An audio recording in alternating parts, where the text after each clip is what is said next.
کتابوں کی دنیا میں خوش آمدید۔ بانو قدسیہ کے ناول راجہ گدھ کی قسط نمبر 13 آپ کے پیش خدمت ہے۔ آبدہ کے چلے جانے کے بعد میرے پاس اپنی نوکری کے علاوہ کوئی ایسا سہارا نہ تھا جسے اپنی لاٹھی بنا سکتا۔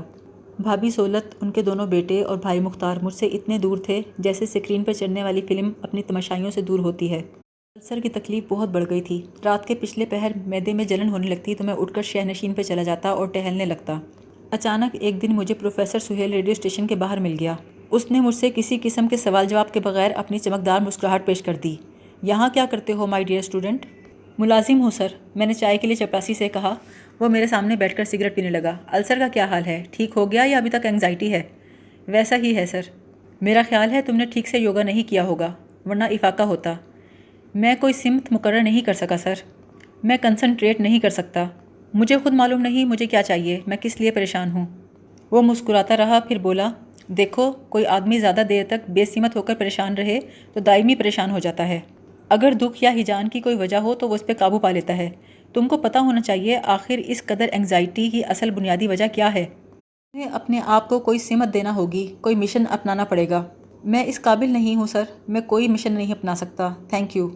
اپنے ارد گرد دیکھو، جو لوگ زندگی میں کوئی مشن بنا لیتے ہیں، چاہے چھوٹے سے چھوٹا ہی کیوں نہ ہو، وہ السرز کا شکار نہیں ہوتے۔ پیغمبروں کی زندگی غور سے دیکھو، بڑی سے بڑی ذاتی قربانی دے کر بھی کوئی ٹریجڈی انہیں ہلا نہیں سکتی۔ زندگی میں ایک مشن ہونا چاہیے، جیسے پاکستان کے لیے نئی قسم کی گندم بونا یا کسی بچے کو CSP کروانا۔ سر آپ کا کیا مشن ہے؟ میں اب 19ویں گریڈ کے لیے کوشش کر رہا ہوں۔ میں پاکستان کے طلباء کو تعلیم دینے کا مشن لے کر کالج میں آیا تھا، لیکن رفتہ رفتہ پتہ چلا یہ مشن میرے بس کا نہیں، اس لیے میں نے اپنی تبدیلی نیو کیمپس میں کروا لی۔ تعلیم جب سے عام ہوئی ہے لوگ تعلیم کی تلاش میں نہیں رہے، اسی لیے میں نے اپنا مشن بدل لیا ہے۔ اب میں فقط اپنی زندگی بنانا چاہتا ہوں۔ اپنا بتاؤ، کیا تمہیں غریبوں سے ہمدردی ہے؟ کسی بوڑھے چھابڑی والے کو دیکھ کر اداس ہوتے ہو؟ میں نے تو کبھی غریبی کے متعلق سنجیدگی سے نہیں سوچا سر، حالانکہ میں خود قلندر کسی زندگی بسر کرتا ہوں۔ پھر تو مشکل ہے۔ میں تمہیں کمیونزم پر کچھ کتابیں دینے لگا تھا، لیکن وہ بھی تمہارے کام نہ آ سکیں گی۔ میرا خیال تھا کہ تم کو غریبی کی طرف توجہ دینی چاہیے، اس کا اسکوپ بہت ہے، ساری تھرڈ ورلڈ اس سے متاثر ہے۔ کمبوڈیا سے چلتے آؤ پاکستان تک، پورا افریقہ پڑا ہے، روڈیشیا، گھانا، نائجیریا، چاہو تو ساؤتھ امریکہ کے مسائل میں بھی وقت گزار سکتے ہو۔ اس کا کیا فائدہ ہوگا سر؟ بھائی میرے، بیمار ذہن کے مالک کسی کے فائدے کے لیے مشن نہیں کرتے، اس کا فائدہ ہمیشہ مشن والے کو خود ہوتا ہے۔ اگر مشن بہت بڑا ہو، کائناتی قسم کا، تو آدمی اللہ کا پیارا بن جاتا ہے۔ اگر چھوٹا سا ہو، آدم سائز، تو اپنے آپ کو آرام و سکون حاصل ہو جاتا ہے۔ چلو چھوڑو، یہ بتاؤ عشق کر سکتے ہو؟ لا حاصل قسم کا، بغیر حصول کی آرزو والا۔ مجھ میں اب عشق کی تاب نہیں ہے سر، سیمی کے بعد۔ اچھا قیوم، بچوں سے دلچسپی ہے؟ چھوٹے بچے دیکھ کر ان کی جوتیاں سیدھی کرنے کو دل چاہتا ہے؟ سر بھائی کے 2 جڑواں بچے ہیں، کبھی ان سے ملاقات نہیں ہوئی۔ پھر تو مشکل ہے۔ میں سمجھتا تھا کہ تم شادی کروا کر اپنی زندگی کے منہ زور گھوڑے پہ کاٹھی ڈال سکتے ہو۔ میں نے کبھی سنجیدگی سے شادی کے بارے میں نہیں سوچا سر، میرا کیس بالکل بگڑا ہوا ہے۔ اس نے پیار سے میرے کندھے پہ ہاتھ رکھا۔ قیوم، میں نے بھی کئی سال تمہاری طرح گزارے ہیں۔ بہت کتابیں پڑھنے کے بعد اب ایک بات میری سمجھ میں آ گئی ہے۔ 5 کینڈل پاور کا بلب لاکھ ایمپیئر بڑھا دو، ہمیشہ 5 کینڈل پاور کی روشنی دیتا ہے۔ ہم لوگ چھوٹے چمچ میں دیگ بھر پانی ڈالنے کی کوشش کر رہے ہیں، چمچے میں صرف چمچ بھر پانی آئے گا۔ سو اب میں نے اپنی زندگی کا مشن بدل لیا ہے۔ اب میں صرف اپنی جاب کی مشکلات کے بارے میں سوچتا ہوں۔ میں کسی آئیڈیل کے لیے معاشرے سے یا لوگوں سے نہیں لڑتا۔ اب میں دل جمی سے امریکہ جاؤں گا پرسوں۔ سر آپ تو اتنی بڑی بڑی تھیوریاں بناتے ہیں، پھر امریکہ کس لیے؟ قیوم، میں وہاں 6 مہینے لیکچر دوں گا۔ امریکہ روحانی طور پر اس وقت بنجر ہے، پانی چاہتا ہے۔ میں اپنی بالٹی لے جاؤں گا، ایسے چھینٹے اڑاؤں گا کہ بارش کا گمان ہوگا۔ حرام و حلال کی تھیوری بیان کروں گا سب سے۔ امریکہ میں میرا اسٹڈی ٹور ہے۔ تفریح کے اوقات میں وہاں کے لوگوں کو یقین دلاؤں گا کہ مشرق کے پاس روحانیت کے خزانے ہیں۔ ہم لوگ ذرا بھی مادہ پرست نہیں، ہم ایک اور سمت کے لوگ ہیں۔ میں ان کے اندر احساس خلا، احساس کمتری پیدا کرنے کی کوشش کروں گا۔ واپسی پر گریڈ کا کوئی پرابلم نہیں ہوگا۔ دیکھو، مجھے 6 مہینے لگیں یا 2 سال، تم اس دوران صرف اپنی نوکری پر دھیان رکھنا۔ نوکری بھی ایک اچھا مشن ہے، اس سے آدمی بندھا رہتا ہے، مرکز سے باہر نہیں نکل جاتا۔ میں نے سر اٹھا کر سہیل کی طرف دیکھا۔ پہلی بار اس کی آنکھوں میں آنسو تھے اور میرے چہرے پر کوئی مسکراہٹ نہ تھی۔ میرا مسیحا 3 پیس سوٹ پہنے، ہاتھ میں سگار لیے، اپنے علاج کی بے بسی کے سامنے کھڑا رو رہا تھا۔ سہیل کے جانے کے بعد میں کافی حد تک اپنی نوکری کے لیے سنجیدہ ہو گیا۔ پہلے میرا معمول تھا اگر بھائی مختار کی موٹر سائیکل مجھے ادھار نہ ملتی تو میں ساندہ کلاں سے لے کر کرشن نگر تک پیدل آتا، پھر وہاں سے بس میں سوار ہو کر پلازا کے چوک پر اترتا، یہاں سے پیدل ریڈیو اسٹیشن آتا۔ اس دوران ماں کی موت، ابا کی گمشدگی، سیمی اور آبدہ کی جدائی کا تجزیہ کرتا۔ لیکن اب سہیل کے مشورے کے بعد پہلا مثبت کام جو میں نے کیا وہ موٹر سائیکل کی خرید تھی۔ نئی موٹر سائیکل میں نے بھائی مختار سے پیسے ادھار لے کر خریدی تھی۔ اب کینٹین سے چائے منگوا کر سکرپٹ ہاتھ میں لے کر میں لڑکیوں سے باتیں کرتا تو میرا رویہ کھردرا اور لا تعلق نہ ہوتا۔ میں اپنے آپ کو کافی حد تک نارمل سمجھنے لگا تھا۔ ریڈیو اسٹیشن کا محکمہ عام محکموں سے قدرے مختلف ہے۔ سرکاری دفاتر میں مرد اور عورتیں اگر مل کر کام کرتے بھی ہیں تو رکھ رکھاؤ سے۔ ٹیلی ویژن کے کام کی نوعیت ریڈیو سے ملتی جلتی ہے، لیکن یہاں انگریزی خواہ طبقے کی حکمرانی کے باعث ماحول میں ایک قسم کا تصنع ہے۔ فلمی دنیا میں بھی وہ فضا نہیں ملتی جو ریڈیو اسٹیشن پر ہوتی ہے۔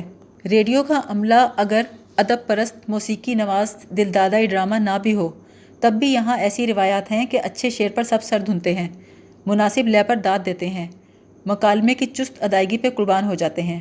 یہاں پہنچ کر طوائف آرٹسٹ بن جاتی ہے اور میراثی جگت کا بادشاہ بن جاتا ہے۔ طبلہ نواز سے لے کر ساؤنڈ ریکارڈسٹ تک، اناؤنسر سے لے کر نیوز براڈ کاسٹر تک، سب اپنے آپ کو زیادہ سے زیادہ ادب نواز، موسیقی پرست اور ڈرامہ شناس ظاہر کرنے کی کوشش کرتے ہیں۔ بھی ضرورتیں چلتی ہیں، جھگڑے ہوتے ہیں، ادھار مانگے جاتے ہیں، فائلیں خراب ہوتی ہیں، چغلیاں کی جاتی ہیں، لیکن اس کے ساتھ ساتھ ریڈیو پر ایک موسم ہوتا ہے جو ملن رت جیسا ہوتا ہے۔ یہیں میں نے امتل کو دیکھا۔ وہ مختلف پروڈیوسرز کے کمرے میں بیٹھی پائی جاتی۔ ریڈیو پر بظاہر وہ بڑی مقبول تھی۔ ہر ایک سے ٹھٹا مذاق کرنا، خوش دلی سے دوسروں کے مذاق پر ہنسنا، وقت بے وقت سازندوں کی مدد کرنا، امیر آرٹسٹوں سے بلا تکلف لفٹ مانگنا، موسیقی کے پروڈیوسرز کی بظاہر بےزتی کرنا، درپردہ ان کی خوشامد کرنا، باقاعدگی سے ریڈیو اسٹیشن کے چکر لگانا اس کا ٹائم ٹیبل تھا۔ پچھلے کچھ سالوں سے وہ چھوٹے شہروں میں تھیٹرز میں گانا گا رہی تھی۔ یہاں کئی بار مائکرو فون کے بغیر بھی آواز لگانا پڑتی تھی، اسی لیے اس کی آواز سے نزاکت و شائستگی اور ملائمیت غائب ہو چکی تھی۔ پہلی بار جب میں نے اسے دیکھا وہ قاضی کے کمرے میں بیٹھی سگریٹ پی رہی تھی۔ اس نے فل میک اپ کر رکھا تھا، برقعے کا نچلا سیاہ کوٹ جسم پر تھا اور نقاب پیچھے کرسی پر لٹک رہا تھا۔ میں نے قاضی سے ایک ریکارڈ کی ڈسک مانگی تو امتل بولی، بتائیے سر جی، آپ کے قاضی صاحب مجھے کوئی پروگرام کیوں نہیں دیتے؟ قاضی بولا، میں کلاسیکی موسیقی کا انچارج ہوں۔ وہ بولی، تو میں کوئی فوک سنگر ہوں؟ میں نے بھی استاد جمعہ خان سے تعلیم حاصل کی ہے۔ وہ تو ٹھیک ہے، لیکن تمہاری آواز میں خراشیں پڑ گئی ہیں، لوگ اب ایسی آواز کو پسند نہیں کرتے۔ میرا کیا قصور ہے سر جی، آپ بتائیں۔ یہ پچھلے ریڈیو اسٹیشن کی بات ہے، میں گانے کے لیے آئی تھی، پورے 10 بجے رات کو مجھے مالکونس کا پروگرام کرنا تھا۔ میں آر ڈی صاحب کے دفتر میں بیٹھی تھی تو نگینہ آ گئی۔ اسے میری مقبولیت سے بیر تھا، آتے ہی چمٹ گئی، باجی باجی کہتے منہ سوکھتا تھا اس کا۔ اس نے مجھے پان دیا، پان کھاتے ہی میری آواز بیٹھ گئی۔ وہ تو اللہ نے مجھے عقل دی، میں نے تھوک دیا باقی پان، کہیں جو سارا کھا جاتی تو گونگی ہی ہو جاتی۔ قاضی نے ہنس کر کہا، دیکھو امتل، تم کہیں آیا گیری کر لو، اب تمہارے یہی دن ہیں۔ کر تو لوں سر جی، پر آج کل کے خانساموں کا بھی ٹیسٹ اچھا ہو گیا ہے، وہ بھی اب بیگمات پر نظر رکھتے ہیں آپ کی طرح، مجھے نکلوا دیں گے کھڑے کھڑے۔ اس بات پر سب نے کہکہا لگایا۔ کتنی عمر ہے تمہاری امتل؟ قاضی نے پوچھا۔ اگلے سال 42 کی ہو جاؤں گی جی۔ کتنے سالوں سے 42 کی ہو رہی ہو؟ قاضی نے کہا۔ میں لیپ ایئر میں پیدا ہوئی تھی سر جی، کیا کروں، 4 سال کے بعد میرا برتھ ڈے آتا ہے۔ اس کی بات پر سب نے کہکہا لگایا۔ دراصل امتل کا تعلق عمر سے نہ تھا، وہ دھرتی جتنی بوڑھی اور نئی کومپل جیسی نئی تھی۔ کبھی وہ 5 سال کے بچے کی طرح معصوم نظر آتی، کبھی بوڑھے نائکا کی طرح تجربہ کار اور خرانٹ۔ اسی سے مل کر مجھے پتہ چلا اچھا یا برا کچھ نہیں ہوتا، بس واقعات ایک دوسرے کے پیچھے آگے چلتے رہتے ہیں۔ جو اپنی ذات کو تکلیف دیں وہ برے لگتے ہیں، جو واقعات راحت دیں وہ اچھے لگتے ہیں۔ اس روز مجھے ڈرامہ بھمبور ریکارڈ کرنا تھا۔ میں نے کاسٹ کو 10 بجے کا ٹائم دیا تھا۔ جب میں ریڈیو اسٹیشن پہنچا تو بیریئر کے پاس امتل کھڑی دربان سے لڑ رہی تھی۔ اوئے ککھ نہ رہے تیرا، تو اس وقت پیدا نہیں ہوا تھا جب سے میں ریڈیو اسٹیشن پر چلی آ رہی ہوں۔ شمشاد بیگم کا نام سنا ہے؟ ضیا بیگم کو جانتا ہے؟ او بابا، ان کے بعد کس کا نام چڑھا تھا؟ امتل العزیز کا۔ نہیں جانتا مجھے اب بھی؟ دربان بولا، ہوگا جی آپ کا بڑا نام، لیکن آر ڈی صاحب کا حکم ہے، آپ اجازت نامہ دکھائیں، یہ معاملہ سیکیورٹی کا ہے، آپ اندر نہیں جا سکتی۔ اپنے آپ کو مجبور پا کر امتل نے اسے کئی گالیاں دیں۔ اس وقت میں جلدی سے موٹر سائیکل پہ گزرنا چاہتا تھا، لیکن اس نے مجھے پکڑ لیا۔ قیوم صاحب رکنا سر جی، اس سور سے کہہ دیں میری ریکارڈنگ ہے آج۔ میں نے دربان سے کہا، یار ولایت علی، پرانے آرٹسٹوں کا خیال رکھا کرو۔ سر جی کیا پتہ چلتا ہے کون نیا ہے کون پرانا ہے، ان سے کہیں بات تو تمیز سے کیا کریں۔ امتل بولی، اوئے بکی نہ جا اب شرمندہ ہو کر، خصمانو کھانا حرامی۔ میں نے کہا، ارے بھائی ان کا خیال رکھا کرو، یہ آرٹسٹ لوگ جلالی ہوتے ہیں۔ ہاں جی، اپنے جلال کی وجہ سے جہنم میں جائیں گے انشاءاللہ، وہ جل کر بولا۔ امتل نے برقعے کی جیب سے 5 روپے نکال کر اس کو دیے اور کہا، لے کچھ کھایا پیا کر جان کو لگے۔ وہ دونوں ہنسنے لگے اور امتل آگے چلی گئی۔ یہ مجھے بعد میں پتہ چلا، امتل کو آئندہ کی کوئی فکر نہ تھی۔ اس کے پاس وہ آخری 5 روپے تھے جو اس نے دربان کو بلا وجہ دے دیے۔ دراصل وہ ہر کام کرنے کے بعد ہر قسم کے پچھتاوے سے آزاد تھی۔ اس کی زندگی لمحے سے لمحے تک چلتی تھی، اسی لیے ماہو سال مل کر اس کا کچھ نہیں بگاڑ سکے۔ بھمپور ڈرامہ ریکارڈ نہ ہو سکا۔ عین ریہرسل کے دوران کسی نے ناہید کو کوئی چپتی ہوئی بات کہہ دی۔ وہ بڑی نازک مزاج تھی، اسی وقت گھر واپس چلی گئی۔ میں سکرپٹ کی کاپیاں لے کر اپنے دفتر میں لوٹا تو 4 بج رہے تھے اور امتل میرے دفتر میں بیٹھی سگریٹ پی رہی تھی۔ جی فرمائیے، میں نے سرد مہری سے کہا۔ دیکھیے سر جی، ان میوزک والوں کی عقل دیکھیں۔ میں کورس والیوں کے ساتھ گا رہی تھی اور لیڈ پر حمیدہ تھی۔ آپ خود انصاف کریں، اس کی آواز ایسی ہے کہ لیڈ گا سکے؟ میں نے چڑھ کر کہا، اچھا بھلا گاتی ہے حمیدہ، اور پھر ہر آرٹسٹ کا ایک ٹائم ہوتا ہے، اس کے بعد لوگ اسے قبول نہیں کرتے۔ یہ تو ہم لوگ جانتے ہیں نا وہ کیسا گاتی ہے، ایسی کم سوری ہے، پنچم پر جا کر تو اس کا گلا پھٹ جاتا ہے۔ آخر اس میں کیا خوبی ہے، اس کو پروگرام ملتے ہیں۔ بس یہی نا، جوان ہے، نخرے ادائیں آتی ہیں اس کو۔ میں نے کہا، پہلی اور آخری یہی عورت کی خوبی ہوتی ہے۔ امتل ڈھیلی پڑ گئی۔ سر جی، آپ میری سفارش کر دیں نا، میں اب تھیٹر میں کام نہیں کر سکتی، خدا قسم کئی گھنٹے کھڑے رہنا پڑتا ہے۔ مجھے اس پہ ترس آ گیا۔ کیا سفارش کروں؟ سر جی، انہیں کہیں کم از کم 4 بکنگ تو دے دیا کریں مہینے میں۔ دیکھیں نا، نازیہ کو بھی تو 6 بار بک کر لیتے ہیں، وہ کون سا مجھ سے بہتر گاتی ہے؟ امتل، تمہیں کیا پتا، اس کا وقت بھی منتیں کرتے نکلتا ہے۔ ہماری تو عمر ہی ترلے منتوں کی ہے سر جی۔ اس نے لمبی سانس لی اور دکھ سے بولی، یہ آپ کا قاضی بہت بے حیا ہے، دیکھا نہیں اسے کمرے میں کتنی لڑکیاں گھسی رہتی ہیں۔ میں نے کہا، اچھا آدمی ہے قاضی، ہنسمکھ ہے، ملنسار ہے۔ وہ بولی، 100 باری عشق کرے، لیکن پروگرام تو ہمیں دے دینا آرٹسٹوں کو۔ میں نے کہا، اگر وہ لڑکیوں کو پروگرام نہ دے تو وہ کبھی آ کر بیٹھیں اس کے پاس، پھر وہ عشق کن سے کرے؟ امتل بولی، آپ بھی ایسے ہی ہیں سر جی۔ میں نے کہا، ہاں، ہم دونوں ہی ہنس دیے۔ ریڈیو اسٹیشن پر بھائی چارے اور بے تکلفی کی ایسی ہی فضا قائم رہتی ہے۔ بوڑھے آرٹسٹوں کو کوئی آپ کہہ کر نہیں بلاتا۔ بڑی عمر کی عورتوں کے ساتھ اپنے سے چھوٹوں کی طرح ہنسی مذاق چلتا رہتا ہے۔ امتل اور میں اس ملاقات میں بڑے قریب آ گئے۔ کیا عمر ہے تیری امتل؟ میں نے اسے چھیڑنے کے لیے کہا۔ 32 سال سر جی، پر یہ کمبخت لوگ ابھی سے مجھے باجی کہنے لگے ہیں۔ لیکن قاضی کے کمرے میں تو تم کہہ رہی تھی تمہاری عمر 42 سال ہے۔ کیا کریں سر، قاضی صاحب اسی بات سے خوش ہوتے ہیں۔ خدا قسم ہمارے پروفیشن میں جسم ویسے ہی جلدی ڈھل جاتا ہے۔ ایک بات بتاؤں سر آپ کو؟ بتاؤ۔ آج میری کوئی ریکارڈنگ نہیں تھی، ہمیں تو کوئی کورس میں بھی چانس نہیں دیتا سچی۔ جھوٹ بول کر اس پہ قائم رہنا امتل کے بس کی بات نہیں تھی۔ مجھے اس پر بڑا ترس آیا۔ کوئی عورت کبھی بوڑھی نہیں ہوتی، وہ چاہے 70 برس کی کیوں نہ ہو جائے، اس کے اندر کچھ ایسا دوشیزہ پن رہتا ہے کہ مرد کا دل اسے دیکھ کر موم ہوئے بغیر نہیں رہ سکتا۔ امتل بھی کبھی کبھی اچانک بڑی معصوم کھوئی سی نظر آتی، ایسے لمحوں میں دل چاہتا اسے دنیا سے بچا لوں۔ بھمپور ڈرامے کی ریکارڈنگ کے لیے دوسرا دن ڈیڈ لائن تھی۔ میں چاہتا تو ناہید کی جگہ کسی اور لڑکی سے کام لے سکتا تھا، لیکن مجھے نازک مزاجوں سے بڑا عشق ہے۔ ناہید سے معافی مانگ کر اس کی انا کو بحال کرنے کے لیے میں ہیرا منڈی گیا۔ تھوڑی سی تلاش کے بعد ناہید کا گھر مل گیا۔ بڑی دیر تک گھنٹی بجانے کے بعد ایک بچی باہر نکلی۔ منی، میں ریڈیو اسٹیشن سے آیا ہوں، کیا یہ ناہید کا گھر ہے، ریڈیو آرٹسٹ ناہید کا؟ منی کی زبان فرفر چلنے لگی۔ اچھا جی، آپ ریڈیو اسٹیشن سے آئے ہیں؟ باجی تو صبح کی گئی ہوئی ہے ریڈیو، ناشتہ بھی نہیں کیا اس نے۔ صبح بی بی نے باجی کو اتنے جھڑکے دیے جی، 3 بار میک اپ کرنا پڑا باجی کو۔ 3 بار کیوں؟ وہ میری کم عقلی پر ہنستی۔ باجی رو رہی تھی نا صاحب جی، پاؤڈر تھوڑی ٹھہرتا تھا اس کے منہ پر۔ بی بی کا غصہ بہت برا ہے۔ پرسوں باجی گلزار کو دے کے مارا، وہ جا کے گری منجے پر، پاوا لگا اس کے گال پر، 2 ٹانکے لگے۔ پھر سارا دن بی بی بیٹھ کے روئی، اپنے منہ پر چپیڑے مارتی رہی۔ ہائے ہائے، اپنا مال آپ ہی داغی کر لیا میں نے۔ میں پتہ نہیں کب تک اس بچی سے کھڑا باتیں کرتا رہتا۔ اچانک کسی نے میرے سر کندھے پہ ہاتھ رکھا۔ کیوں سر جی، اس وقت کہاں چوری چوری؟ میں نے پلٹ کر دیکھا، امتل کھڑی تھی۔ آئے نا غریب خانے پر۔ آج نہیں امتل، آج مجھے ڈرامے کی ریکارڈنگ کرنی ہے۔ خدا کے لیے سر جی، ایک بار میرے گھر چلے چلیے، میری عزت بن جائے گی۔ میں امتل کے ساتھ چل پڑا۔ گلی تنگ اور خاموش تھی، دونوں طرف پرانی وضع کے چھجے اور شہ نشینوں والے مکان تھے، جن پر پرانے پینٹ کے جالی دار دروازے اور بوسیدہ کھڑکیاں اس وقت سختی سے بند تھیں۔ رات کو یہاں سے موسیقی کی آواز اور گھنگروؤں کی جھنکار نکلتی ہوگی، لیکن اس وقت ان مکانوں کے پٹ کھلتے تو کھانستے ہوئے بڈھے، پان کھاتی ہوئی عورتیں، مٹھیوں میں پیسے بھیجے ہوئے بچے باہر نکلتے۔ جوان پیشہ ور عورتیں اس وقت ایسے سوئی ہوئی تھیں جیسے رات کو جاگے ہوئے چوکیدار سوتے ہیں۔ دیکھو امتل، میری ریکارڈنگ ہے 11:15 بجے، اس وقت مجھے جانے دو۔ سر جی، آپ کی بڑی مہربانی ہوگی، آپ آج میرے گھر چل کر ایک بوتل پی لیں، خدا قسم سارے محلے میں میری عزت ہو جائے گی۔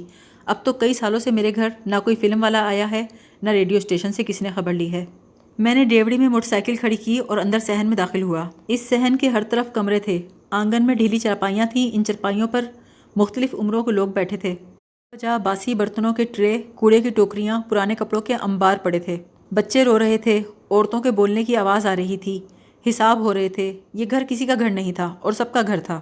بہت سا بے مصرف سامان، فرنیچر کچھ فالتو اور بیکار نظر آتا تھا۔ امتل میرا بازو تھامے فاتحانہ انداز میں صحن میں داخل ہوئی۔ میں اس کی ٹرافی تھا، وہ مجھے جیت کر لائی تھی۔ ہم دونوں بغلی سیڑھیوں سے اوپر والی منزل میں داخل ہوئے۔ اس کا کمرہ بے ترتیب تھا، صحن کی جانب کھلنے والی کھڑکیاں بند تھیں۔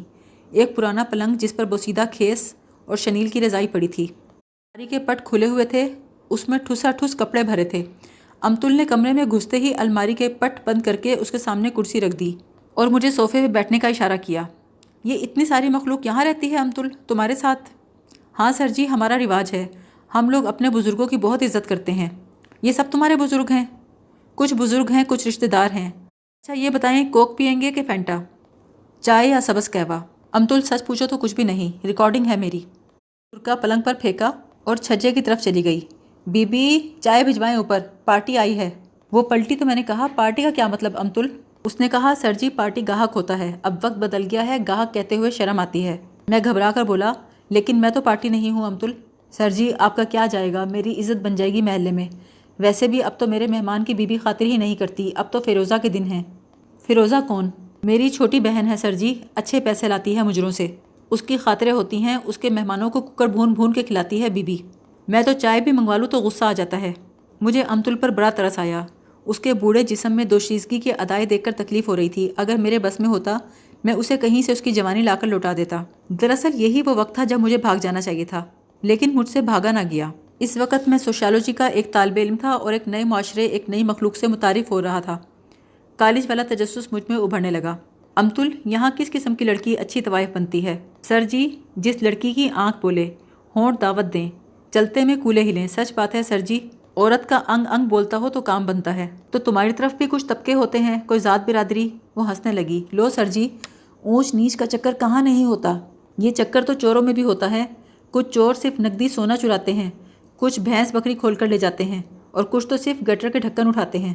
ہمارے ہاں بھی سر جی 3 طبقے ہیں۔ اونچا طبقہ وہ ہے جس میں امیر ڈیرے دار طوائفیں ہوتی ہیں، درمیانہ طبقہ عزت دار غیرت دار لوگ، رسم و رواج کے پابند، اور تیسرے نمبر پہ غریب مندے حال جنہیں ہوٹ لال کرنے جوگے پیسے بھی نہیں ملتے۔ اس بیچاری کے کئی حرامی بچے ہوتے ہیں، ایک بیمار شوہر ہوتا ہے، کئی ہرجائی مفت خورے آشنا ہوتے ہیں۔ اس کا کاروبار بھی ادھار پر چلتا ہے، شوہر بھی اس کا مارنے والا ہوتا ہے اور چرسیا ہوتا ہے۔ وہ بیچاری کئی چکیوں میں پستی ہے، کبھی شوہر کی چکی میں، کبھی بچوں کی چکی میں، کبھی غریبی کی چکی میں۔ 30 تک پہنچتے پہنچتے تو اس کا صرف چھچڑا باقی رہ جاتا ہے ہڈیوں پر۔ یہ جو آپ کے ادیب شاعر لوگ ہیں نا، وہ کبھی ایسی طوائفی کہانی نہ لکھیں۔ دوسرا مڈل کلاس طبقہ ہے سر جی، جس طرح آپ کی مڈل کلاس عورت شریف ہوتی ہے نا رسم و رواج کے ہاتھوں، ہماری مڈل کلاس عورت پر بھی بڑی پابندی ہوتی ہے۔ شریف زادیوں کی طرح ان کو بھی عشق کرنے کی اجازت نہیں ہوتی۔ ایسے ہی اس کو عشق ہوا وہ بھاگ جائے گی، سارا کاروبار ٹھپ۔ اسی لیے تو کنجر نائکا سب اسے ڈرا دھمکا کر رکھتے ہیں۔ وہ عزت غیرت کے نظریات میں جکڑی ہوتی ہے، نماز روزہ نظر نیاز 11ویں شریف سب اس کی زندگی پر چھائے ہوتے ہیں۔ وہ جو رقم کماتی ہے سیدھی ماں کے پاس پہنچاتی ہے۔ مڈل کلاس کی طوائف کو اپنی ماں سے بڑا پیار ہوتا ہے، اس کے پیسے سے اس کے بھائی بوسکی کی قمیضیں پہنتے ہیں، عطر لگاتے ہیں۔ اور اخلاقی طور پر یہ مڈل کلاس طوائف کیسی ہوتی ہے امتل؟ شریف ہوتی ہے سر جی، اسے اپنے پیشے سے بھی نفرت ہوتی ہے۔ عمر ڈھل جائے تو چاہے وہ اچھا گانے والی ہو، تہلکہ مچانے والی ہو، سب اس کا ساتھ چھوڑ جاتے ہیں۔ میں نے امتل کو غور سے دیکھا، وہ سر سے پاؤں تک مڈل کلاس طوائف تھی۔ امتل بولی صرف مڈل کلاس کی طوائف کو شادی کا شوق ہوتا ہے سر جی، جتنی عورتیں ہیرا منڈی سے نکاح کے شوق میں بھاگتی ہیں وہ سب اسی طبقے سے تعلق رکھتی ہیں۔ گرہستی کے شوق میں ساری عمر کنجری ہونے کا طعنہ سنتی ہیں اور کبھی لوٹ کر پیشہ کرنے نہیں جاتی۔ ان کی عقل ہمیشہ ان کو خراب کرتی ہے۔ اور اونچے طبقے کی طوائف امتل؟ وہ سر جی وہ ہر جگہ عیش کرتی ہے۔ آپ کی طرف ہو تو ایک مرد کی دولت، اس کے نام کی شہرت اس کے کام آتی ہے، ادھر ہو تو کئی امیر آدمیوں کے گھروں میں سیند لگ جاتی ہے۔ آپ کا شاعر جب غزل کہتا ہے نا تو اس طبقے کی طوائف پر کہتا ہے۔ سر جی جس عورت کے منسٹر تلوے چاٹیں، جاگیردار ہاتھ جوڑیں، اونچا افسر جس کے سامنے ٹائی اتار کر بیٹھے، بھلا اس کے کیا کہنے؟ اللہ ادھر منڈی میں تو پیدا کرتا تو کسی اونچے ڈیرے دار طوائف کے گھر ہی پیدا کر دیتا۔ میں امتل کی گفتگو میں خوب دلچسپی لے رہا تھا۔ کافی دیر بعد چائے آئی، اس کے ساتھ پرتکلف سامان بھی تھا۔ لڑکے نے سامان رکھ کے پوچھا، بی بی پوچھتی ہیں صاف چادریں اور غلاف ہی بھیج دوں؟ امتل نے چور نظروں سے میری طرف دیکھا، پھر کہا لے اور نہیں تو کیا۔ نوجوان لڑکا میری طرف دیکھ کر بولا، سر جی ذرا موٹر سائیکل کی چابی دے دیں، میں لوہاری سے پتنگ لے آؤں۔ تیری ٹانگیں ٹوٹی ہوئی ہیں، یہ ریڈیو اسٹیشن سے آئے ہیں، کوئی ایویں کیویں نہیں ہے، جا پھٹا کھا۔ میں نے جیب سے موٹر سائیکل کی چابی نکال کر اس کے حوالے کر دی۔ نا سر جی، جو ادھر آتا ہے یہ یہی کرتے ہیں، اسی لیے یہ لوگ چوڑے ہو جاتے ہیں ہمارے لڑکے۔ میں نے کہا اچھا بھائی جلدی آنا، مجھے ریڈیو اسٹیشن پہ جانا ہے۔ یہ کمبخت رات کے 12 بجے سے پہلے واپس نہیں آئے گا، اب آپ ریڈیو اسٹیشن کیسے جائیں گے؟ وہ عمر میں مجھ سے دگنی تھی۔ اس کی لجاجت، شرمندگی اور کم ہمتی نے عمر میں اسے مجھ سے چھوٹا بنا دیا تھا۔